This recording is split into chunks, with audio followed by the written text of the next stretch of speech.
पूर्वीच्या काळी आजसारखी रोज बाजारात जाण्याची सोय नसल्यामुळे एकाच दिवशी आठवडाभराचा भाजीपाला हा खरेदी केला जात असे आणि भाज्या संपल्या की गृहिणींना प्रश्न पडायचा की वेगळ्या चवीचा पदार्थ कसा बनवायचा. याच काळात गृहिणींच्या कल्पकतेला वाव मिळत असे. रोजच्या नेहमीच्या भाज्यांपेक्षा काहीतरी वेगळं, चवदार आणि पौष्टिक बनवण्याची परंपरा निर्माण झाली. यातूनच एक अत्यंत लोकप्रिय अशी भाजी होती ती म्हणजे मोदकाची आमटी. साध्या साहित्यातून तयार होणारा हा पदार्थ पोटभरीचा, चवदार आणि घरगुती प्रेमाने भरलेला आहे. आजच्या धावपळीच्या जीवनात आणि तयार खाद्यपदार्थांच्या सवयींमुळे अशा पारंपरिक भाज्या आपण करत नाही. ही संस्कृती हळूहळू लुप्त होत चालली आहे. यासाठी ही रेसिपी मी तुमच्यासाठी घेऊन आलेली आहे. अगदी झणझणीत, चमचमीत, चविष्ट मोदकाची आमटी कशी करायची हे आज आपण बघणार आहोत. तर रेसिपी संपूर्ण बघा आणि हो, व्हिडिओ आवडला तर लाईक करायला विसरू नका, शेअरही करा आणि चॅनलवरती नवीन असाल तर जरूर सबस्क्राईब करा. चला तर मग मस्त गावरान रेसिपीला आता आपण सुरुवात करूया. मोदकाची आमटी बनवण्यासाठी सर्वात आधी मोदक मध्ये जे सारण भरतो ना ते बनवायचं आहे. यासाठी अर्धी वाटी सुक्या खोबऱ्याचे काप घेतलेले आहेत. अर्धी वाटी तीळ लागणार आहेत आपल्याला. 3 ते 4 लाल सुक्या मिरच्या टाकणार आहे मी याच्यामध्ये. त्याचबरोबर अर्धा चमचा जिरे टाकूया. 5 ते 6 काळी मिरी टाकणार आहे आणि अर्धा चमचा धने टाकूया. हे सर्व साहित्य आपल्याला मिक्सर मध्ये बारीक करायचं आहे. चवीनुसार मीठही टाकलेलं आहे आणि धने सुद्धा टाकलेले आहेत.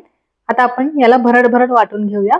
पाणी नाही टाकायचं, कोरडंच आपल्याला हे वाटून घ्यायचं आहे आणि जाडसरच ठेवायचं आहे. अगदीच खूप बारीक नाही करायचं. तुम्ही इथे बघू शकता अशा पद्धतीने आपल्याला हे मोदकाचं सारण तयार करायचं आहे.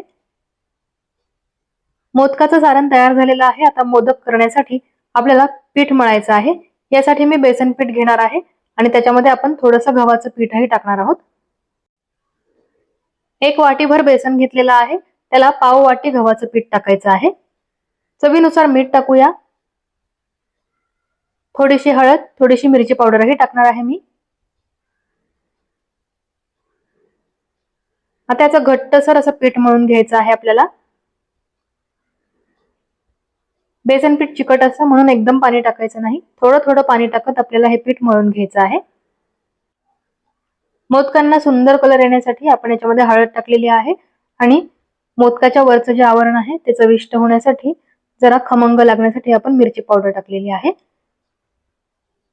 आणि तुम्ही बघू शकता अगदी थोडं थोडं पाणी टाकत हे पीठ मी मळते आहे. तुम्ही बघताय ना बेसन पीठ किती चिकट असतं. अगदी थोडं थोडं पाणी टाकत आणि हाताला आणि ताटाला थोडंसं पीठ लावत लावत आपल्याला हे पीठ मळून घ्यायचं आहे. तरी आपण याच्यामध्ये गव्हाचं पीठ मिक्स केलेलं आहे त्यामुळे ते जास्त चिकट होत नाही. तुम्हाला इथे नुसतं बेसन पीठ वापरायचं असेल तरीही तुम्ही वापरू शकता, पण थोडंसं गव्हाचं पीठ वापरलं ना की बाइंडिंग छान येते. त्याचबरोबर मोदक खायला सुद्धा मऊ लागतो.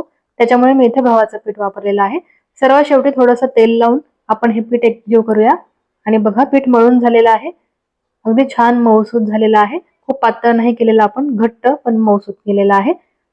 सारण सुद्धा तयार आहे. मोदकाचं पीठही आपण मळून घेतलेलं आहे. आता आपण याचे मोदक करून घेऊया. लहान लहान आकाराचे मोदक इथे मी करणार आहे. याच्यासाठी अगदी छोटासा उंडा घेतला, त्याला वाटीसारखा आकार दिला आणि त्याच्यामध्ये थोडंसं सारण भरलं आणि आता आपण याचा मोदक बांधूया.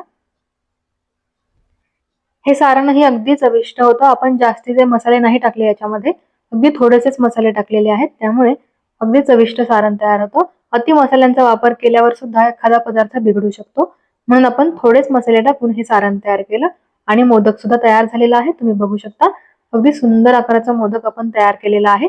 आता अशाच पद्धतीनं बाकीचेही मोदक मी करून घेणार आहे. तुम्हाला परत एकदा दाखवते. छोटासा उंडा घ्यायचा, त्याची अशी हाताने वाटी तयार करायची, त्या वाटीमध्ये सारण भरायचं आणि वरून त्याचं तोंड बंद करायचं आणि सुंदर आकाराचा मोदक तयार करायचा. इथे आपण सारण जे केलं आहे ते खोबऱ्याचं आणि तिळाचं केलेलं आहे. तुम्हाला जर आवडत असेल तर तुम्ही वेगवेगळ्या पद्धतीचं सारणही याच्यामध्ये वापरू शकता. म्हणजे तुम्ही शेंगदाणे आणि खोबरं वापरून सुद्धा सारण करू शकता, तेही अगदी मस्त लागतं. किंवा शेंगदाणे आणि तिळही वापरू शकता. कशाही पद्धतीचं सारण करा, ते अगदी चविष्टच लागतं. पीठ मात्र आपल्याला हेच घ्यायचं आहे. बेसन पीठ आणि गव्हाचं पीठ मिक्स करायचं, तरच हा मोदक अतिशय मऊसूत होतो. खायला सुद्धा अगदी छान लागतो. आणि बघा किती सॉफ्ट असं हे पीठ मी मळलेलं आहे, त्यामुळे मोदक सुद्धा अगदी छान मऊसूत होतो. तोंड व्यवस्थित बंद करायचं मोदकाचं, नाहीतर आपण हा रश्यामध्ये सोडला तर मोदक फुटू शकतो. म्हणून अगदी व्यवस्थितपणे आपल्याला याचं तोंड बंद करायचं आहे. अशा पद्धतीने मी सगळे मोदक तयार करून घेते. मोदक तयार करत असताना थोडंसं सारण मी ठेवणार आहे बाजूला. त्याचबरोबर पिठाचा छोटासा गोळाही ठेवणार आहे. ते दोन्ही साहित्य आपल्याला रशामध्ये टाकायचं आहे. त्याच्यामुळे थोडंसं सारण आणि थोडंसं पीठ आपल्याला ठेवायचं आहे. आणि सगळे मोदक तयार करून घेतलेले आहेत. तुम्ही इथे बघू शकता मोदकांना आकारही किती सुंदर आलेला आहे आणि मोदकांचा कलरही अगदी अप्रतिम आलेला आहे. अशा पद्धतीने सर्व मोदक तयार झालेले आहे. आता हे मोदक आपल्याला रशामध्ये सोडायचे आहेत. तर तो रस्सा कसा करायचा ते आपण बघूया. रस्सा करण्यासाठी इथे बघा मसाला करणार आहोत आपण. त्यासाठी अर्धी वाटी सुकं खोबरं घेतलेलं आहे भाजून. त्याचबरोबर एक मोठ्या साईजचा कांदाही घेतलेला आहे, तोही भाजून घेतला. आलं घेतलेलं आहे, काही खडा गरम मसाला घेतलेला आहे, त्याचबरोबर लसूणही घेतलेला आहे. 3 ते 4 काळी मिरी, त्याचबरोबर 3 ते 4 लवंगा, एक छोटासा दालचिनीचा तुकडा आणि एक हिरवी विलायची असा खडा गरम मसाला घेतलेला आहे. आता याचं आपण बारीक वाटण तयार करून घेणार आहोत. याच्यामध्ये थोडीशी कोथिंबीरही टाकायची आहे आणि पाणी टाकून याचं बारीक वाटण तयार करायचं आहे.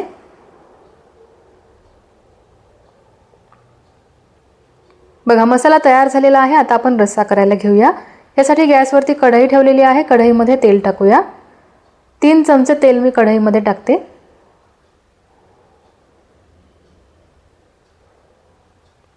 तेल गरम झाल्यानंतर याला मोहरी आणि जिरीची फोडणी देऊया.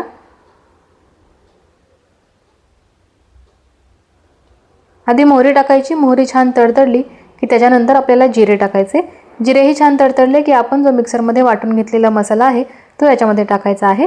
हा मसाला चांगला परतून घ्यायचा आहे. आपण मिक्सरमध्ये जो मसाला वाटलेला आहे ना तो सगळाच नाही टाकलेला मी.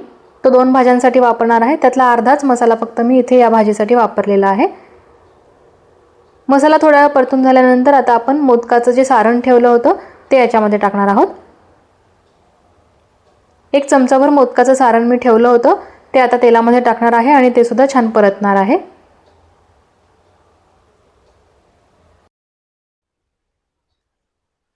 सारणही थोडा वेळ परतूया की नंतर याच्यामध्ये थोडंसं पाणी टाकायचं आहे.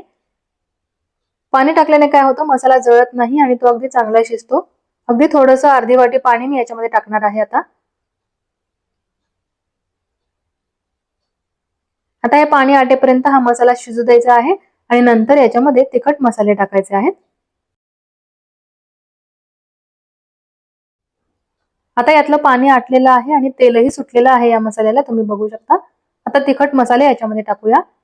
घरगुती लाल तिखट मसाला मी याच्यामध्ये टाकते. 1.5 चमचा घरगुती लाल तिखट मसाला टाकला. आता धने पावडर 1 चमचा आणि जिरे पावडर 1 चमचा भर टाकूया.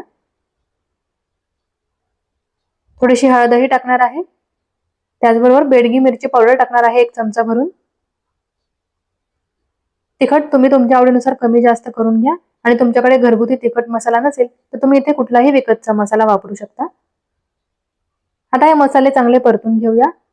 कोरडे मसाले हे लगेचच जळतात म्हणून तेही आपण थोडा वेळ परतायचे की नंतर याच्यामध्ये थोडंसं पाणी टाकायचं आहे. कोरडे मसाले थोडा वेळ परतले. आता थोडंसं पाणी याच्यामध्ये टाकते. जास्त नाही, अर्धी वाटी पाणी टाकायचं आहे.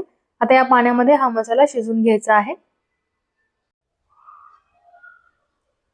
कोणत्याही भाजीचा मसाला शिजवताना त्याच्यामध्ये थोडंसं पाणी टाकायचं आणि तो मसाला शिजवायचा. म्हणजे तो मसाला खाली लागत नाही आणि अगदी चांगला शिजतो. मसाला जर खाली लागला, जळाला की भाजीला सुद्धा करपट चव येते. म्हणून आहे ना आपण पाणी टाकून मसाले शिजवायचे. आता बघा मी पिठाचा छोटासा गोळा घेतलेला आहे. तो आता पाण्यामध्ये कालवणार आहे आणि तो सुद्धा या रश्यामध्ये टाकणार आहे. याने सुद्धा अगदी मस्त चव येते रश्याला. त्याचबरोबर तो दाटसर सुद्धा होतो. पीठ पाण्यामध्ये असं मिक्स करायचं आणि नंतर आपण टाकायचं. पीठ चांगलं मिक्स झालेलं आहे, तुम्ही इथे बघू शकता. आता आपण कढईमध्ये टाकूया.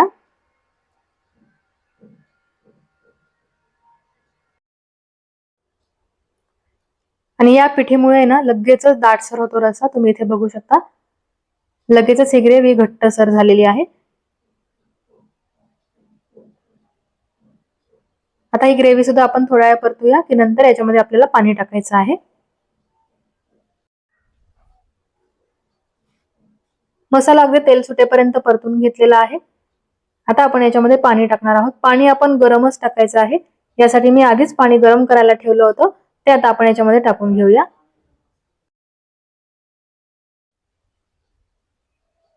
तुम्हाला जेवढं दाटसर रस्सा हवा आहे तेवढं पाणी तुम्ही याच्यामध्ये टाकून घ्या.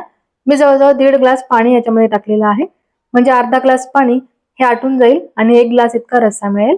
मोदक आपल्याला शिजवून घ्यायचे आहेत म्हणून आपण 1.5 ग्लास पाणी टाकलेलं आहे. रस्सा उकळलेला आहे. आता आपण चवीनुसार मीठ टाकूया. त्याचबरोबर बारीक चिरलेली कोथिंबीरही टाकणार आहे. रस्स्याला उकळी आल्यानंतर आता मोदक याच्यामध्ये सोडूया. मोदक शिजायला वेळ लागतो, 10 ते 12 मिनिटे तरी लागतात. म्हणून आपण आधीच पाणी जास्त टाकलं आहे आणि रस्सा भरपूर केलेला आहे. मोदक शिजताना हा रस्सा थोडासा आटणार आहे.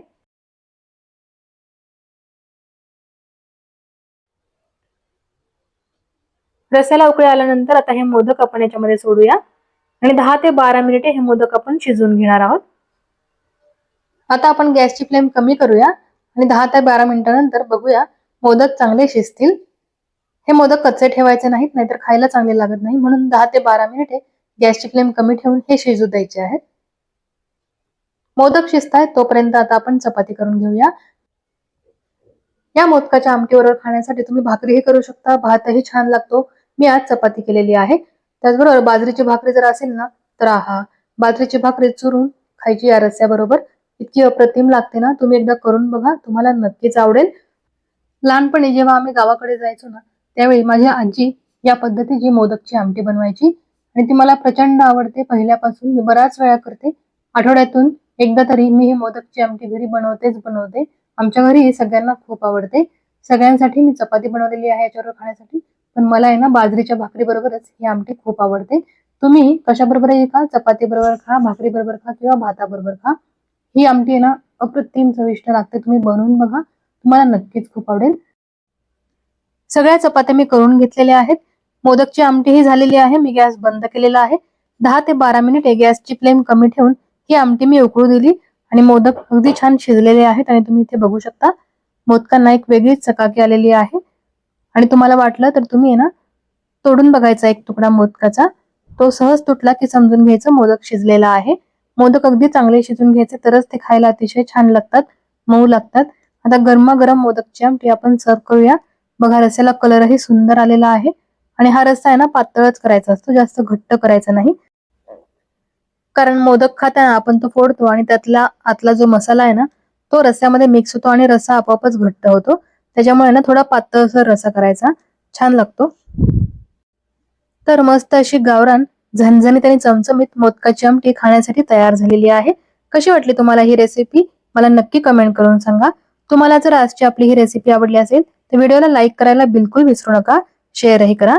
जास्तीत जास्त मित्रमंडळींना शेअर करा, म्हणजे त्यांना सुद्धा अगदी नवीन अशी मोदकाच्या आमटीची रेसिपी मिळेल. तर नक्की व्हिडिओला लाईक करा, शेअर करा आणि चॅनलवरती नवीन असाल तर चॅनलला सबस्क्राईब करायला बिलकुलच विसरू नका. बाजूची बेल आयकॉनही प्रेस करा. यामुळे तुम्हाला आपल्या चॅनलवरील नवीन नवीन रेसिपीचे नोटिफिकेशन मिळेल. पुन्हा भेटूया. धन्यवाद.